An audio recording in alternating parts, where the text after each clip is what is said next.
What's up, KLSU? This is DJ Strangelove here with the fabulous femme fatale hailing from Denmark.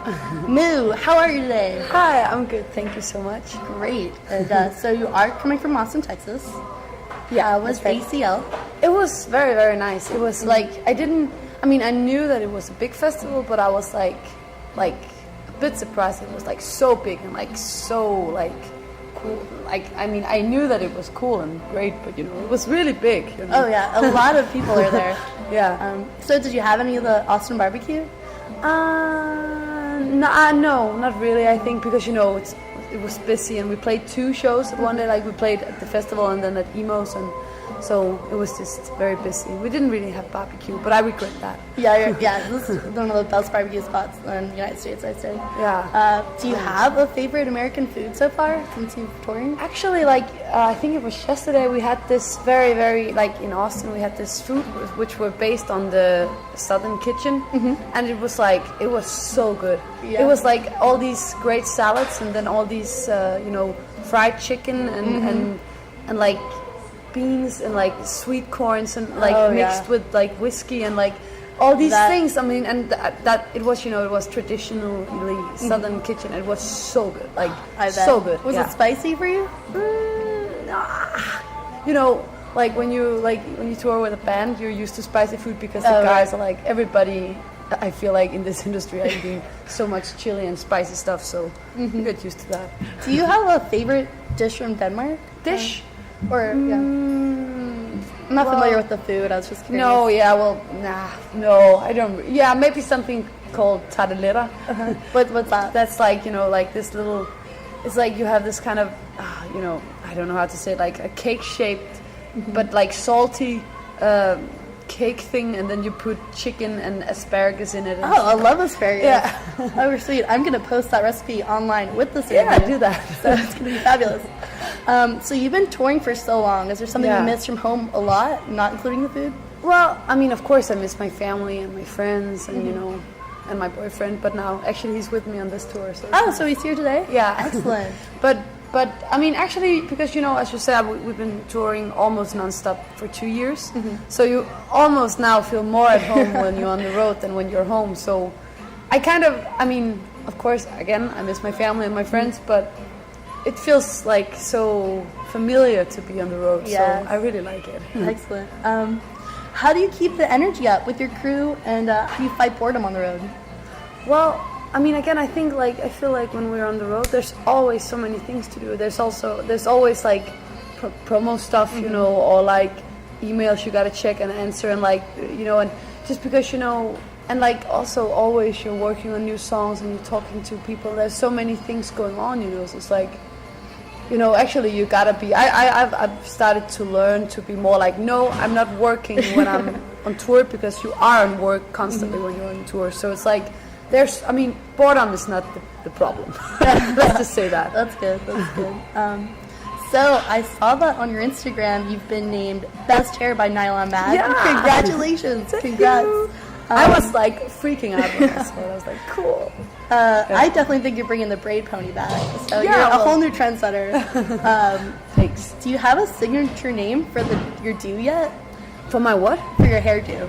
No, I mean, like everybody's just talking about the plaid, the plaid. But actually, it happened because of out of practical reasons, because when I play, I move a lot and I dance a lot, so I get to sweat a lot, and it would be so, because I have long hair, and when you get that in your face, it's stuck, it's so annoying, and it just dries you out. So I was like, okay, I gotta just put it up and plait it, because then you won't get messy. Yeah. Including your hair, I love your style. Nice. And I read that Sporty Spice was your favorite Spice Girl. Is this correct? That's right. Is this where your inspiration for your style comes from, you think? I mean, that's not how I like. It's not like I'm like, it's inspired by Sporty Spice. So you were mentioning something about Louisiana. Can you just touch back up on that? Yeah, it's just because when we arrived here in the morning, we were going for a long walk just to check out the area, and we saw all this, the horror house and all these horror things, and went down to the Mississippi. Yep, the Mississippi River. Yeah. I was just not, I really like the vibes here, because it's so different from the rest of America that I've seen. I mean, not totally different, but it has a different vibe, and I feel like it's like being in a movie or something like that. It's Yeah. like, you know, I've seen a lot of like movies or like series, TV shows, you know, like who's going on in the southern states. So I've like always really been like excited to go here to see So what now it's you can like. experience it. Yeah, no, but it's so cool. I mean, because it's different than anything I've seen, and still it reminds me of so many things. But it's like, yeah. Well, so it's very nice. on behalf of all Louisianians and Southerns, I appreciate for all you said just now. That's great. So, your new album, No Mythology to Follow, released last February and has various sounds and influence of pop, hip hop, a bit punky, Yeah. all with a strong emotional voice. Yeah. What Thanks. kind of influences got you to where you are today?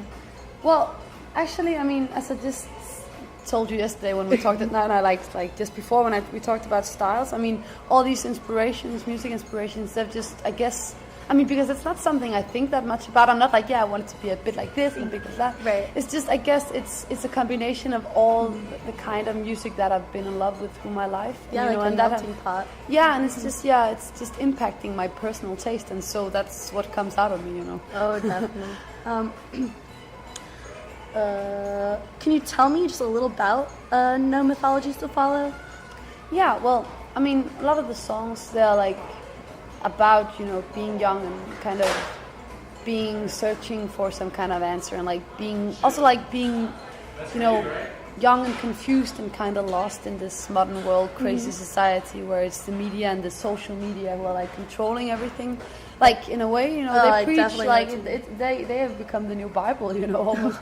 And it's like, and people are so obsessed about perfection and about projecting themselves like on these media, on like in the most perfect, flawless way. You know? Yeah, and it could be so stressful for a young mind to be like, oh, I have to, you know, live up to all these expectations and all this glorifying. So much respect of you fighting perfection, and it comes out so much in your voice, just trying to get that thank you. emotional rawness. I'm very happy you think so. Yeah, and just from what you said about your album, coming from a college student, that's what we're experiencing today, especially with social media and a whole modern world. Yeah. So I think all of our fans of KLSU could definitely relate to you, and thank you that's again nice. for putting out that kind of album for us, or for you, but we can appreciate it.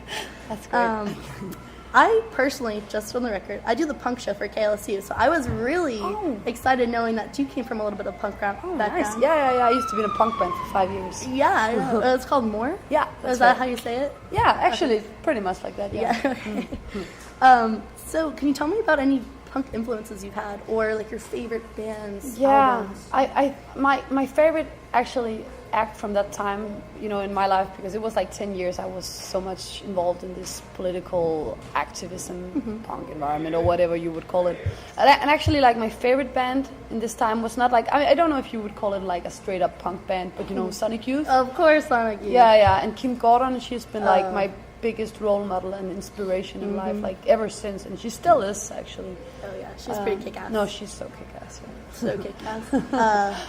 And it's great because just from seeing your live performances online, you have a whole new kick-ass. I don't know, you're just a whole new kind of role model for a different kind of generation. I'm So glad in a to way, say that. Yeah. It's always so nice to hear. So how did you go from More? What was the road from More to Mo or Moo? I'm sorry. Yeah, Moo, no, like. yeah. Well, actually, again, it just happened kind of naturally. I mean, because it was, I mean, we had this punk band and we were actually playing a lot, you know. And so, and we both went to the art academy in Denmark. And so my professors, they were like, hey, you should try to do something for your own, because all the things I was involved in, you know, the band, but also like art groups, we were always like groups, you know, and like always doing stuff with a lot of people. So they were like, you should try to do something on your own again, like try to find out who you are. Yeah. Because I was very confused, you know, like again, like as the album is about, like confused about who you are and what you want to be and blah, blah, blah, all that stuff. And so I just started Mö as like kind of a side project. And in the beginning it was very, very political and very like loudmouth and very, I was like playing a different character. It was an alter ego thing. But then it slowly evolved to something more and more personal. So would you consider Moo now an alter ego, or? No, actually not. Not. I mean, of course, like your stage persona will always be a bit different. Not because you're making it different, but it's just the way the people see you is different. Right. And you can't really do anything about that. But I won't call it an alter ego because I feel I'm being very much myself. And like really, I feel like I'm being very honest. So. Well, I am so happy that you're saying all this. So some pretty stellar acts, or not stellar, collaborations you've had, like Diplo, Avicii, and even Ellie Fontenelle. Yeah. Do you have anyone that you've been dying to work with? I really, really want to work with this Norwegian producer called Cashmere Cat. Oh, really? I don't know if you know him. What kind of music? Oh, you know what? I'm so bad at genres. Actually, I don't know. I mean, it's fresh. Yeah, it's cool and fresh. Yeah, I'll add a sample of him to the. It's so good. Profile He's as well. so good. Like he did this remix of Lana Del Rey's National Anthem. Mm-hmm. You know that song? He did like a wonderful remix about it. Excellent. I'm glad you're putting that time on. Speaking of which, are there any good Scandinavian punk bands I could play on my next punk show? Well, I mean, some of the ones that I really love, they're from Denmark. Mm-hmm. Oh, like they're singing in Danish. Yeah, Sorry. okay. But like some of the new, I don't know if you would call them new, but like very popular ones. That's the band called Ice Age. I mean, I don't know. Oh, yeah, I know. Yeah, I fucking love it. I mean, again, I don't know if you call that punk or hardcore, whatever. I would but play it's them like on the show. They are fucking fantastic, and their new album just came out, and I'm in love with it. It's like so good. So, one last question. What are your favorite tracks to perform live? My favorite track to perform live?